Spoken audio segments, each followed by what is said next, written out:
Today I will be doing my cultural exploration presentation.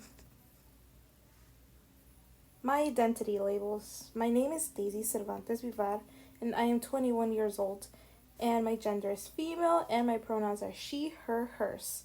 My race ethnicity is Mexican American and I come from a Catholic household as well.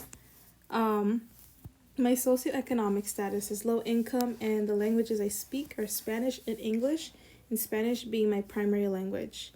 And then I have a few pictures of me on the sides. On the picture of the left side, that's me, my little cousin, and my grandmother from Mexico. What messages did I receive from my labels? My gender message. Growing up, I would frequently hear that women are only good to serve their husbands and do chores around the house and carry life inside them. I was not supposed to play rough with my male cousins and sit a certain way with my legs closed because sitting with my legs open seemed manly. The way I dressed is supposed to be modest because if I dressed with revealing clothes, I was only looking for attention from the male gaze. My racial ethnic background message. My message was that I was neither fully American nor fully Mexican, and I did not feel accepted. When I'm in America, they ask if I'm undocumented or a citizen and if I eat spicy food all the time.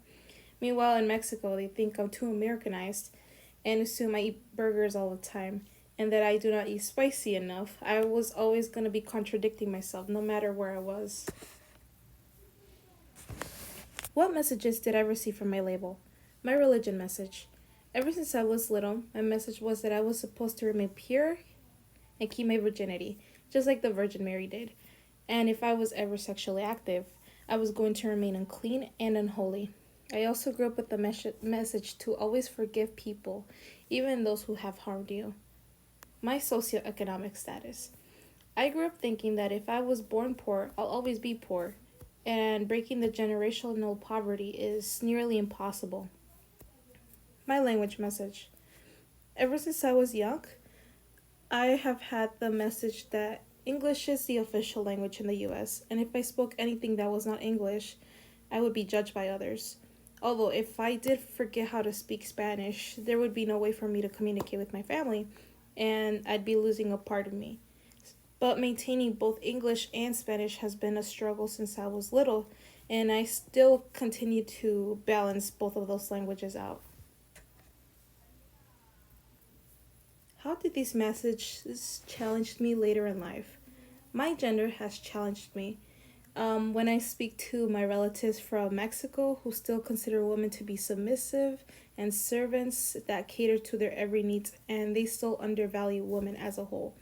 Hearing them speak very lowly about women makes me very angry and upset. I am learning to be independent and not to care about the opinion men have about what women should be doing or not. My ethnic and racial background have challenged me by people questioning me if I'm an American citizen due to my parents' ethnic background, especially with Trump being elected. Many make comments if me and my family might get deported or need help. During this time period, I have been able to get closer with my Latino community, family, and friends, and rely on each other for support. My religion and beliefs have challenged me because I have gone through experiences where I felt ashamed and judged by the Catholic Church. And for a very long time, I lost faith and desire to attend church every Sunday, and I still have not been able to go through church confessions. My socioeconomic status has challenged me financially. There be days where my family and I did not have enough money for rent, food, and there would be times where we would rely on family members to borrow money from them, and we would also constantly go to food shelters if we were low on food. How have I been encouraged or compelled to think about these issues like privilege, racism, classism, sexism, or sexual orientation, homophobia, or xenophobia? I have been encouraged to think about these issues. They do not only affect me, but affect everyone around me. And I feel like these issues should not be ignored, but on the contrary, there should be more awareness. And those who think that these issues don't exist should be checked on their privilege. How has learning and interacting with others been shaped or influenced by these experiences? Learning about these issues has increased my self awareness. especially when interacting with others. I now think twice about the things I speak about and avoid making assumptions and harsh generalizations. I also believe that when I connect with others and they make hurtful comments about me or others, it's due to their privilege and how they have been impacted by society or gender norms or expectations, as well as their economic status and racial ethnicity. What are some of the issues and isms which I struggle with? I still face racism, especially with Trump being president, and the threats he makes towards the Hispanic community with deporting illegal immigrants. Many people around me come with concerns that if my family and I are going to be okay, and I just never know what to answer. Another issue that I'm currently facing is sexism. There are still many male relatives that think I should be in the kitchen and having children at my current age instead of pursuing a bachelor's degree. I experience classism and the disadvantages with being low income and experience financial burdens and stress, and it makes it hard for me to juggle both a job and being a full time student. What are some stereotypes that I struggle with in viewing others, and how do I confront them?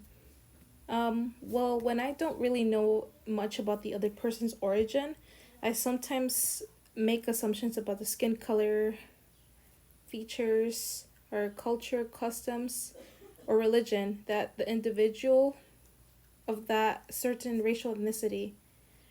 I also struggle with memorizing someone's pronouns and misgendering them by accident. I confront these stereotypes and prejudices by apologizing if I have harmed the other person or group involved, and I accept responsibility for my mistakes. I also later conduct my own study or even ask the other person if they're willing to share more information about their background so I can become more knowledgeable about the subject and be more open minded. What life experiences or dimensions of your identity give you unique insight into multicultural issues? When I went to Mexico for a month last summer, it helped me understand why so many people leave the country due to violence, financial instability, and lack of higher education in certain places. When I was finishing my associates at Normandale Community College, I was given the opportunity to lead the Latinx Club as president.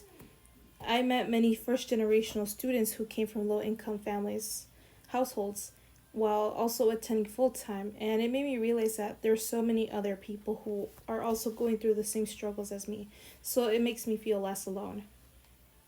The third one is that I met one of my aunts from Mexico, and I learned about the conditions in which she lives in with her husband and how domestic violence occurs in the relationship and what machismo looks like and why it's difficult to leave a toxic relationship, especially if you have like children. What media sources currently influence my worldview? TikTok is one of my main media sources that has shaped my views. I do check the sources periodically and I ensure that they're trustworthy and not false. I also like to watch television, but I still find myself double checking the information because I may suspect it may be filtered or false. The parts of my identity that put me in a privileged group and equities associated with these areas. In what ways am I privileged and how might this impact the interactions with others? I am privileged because I am a citizen and I was born in the US. I have met people who do not have a citizenship and are on student visas or travel visas, and sometimes I take that for granted. How my privilege has impacted my interactions with others is that I have witnessed how upset the other person may appear, especially when I know they might wish the same privilege as I do. Thank you so much for watching. I did enjoy making this entire presentation. It was a really good way to reflect about my privileges and also the other issues that other people are experiencing. Thank you.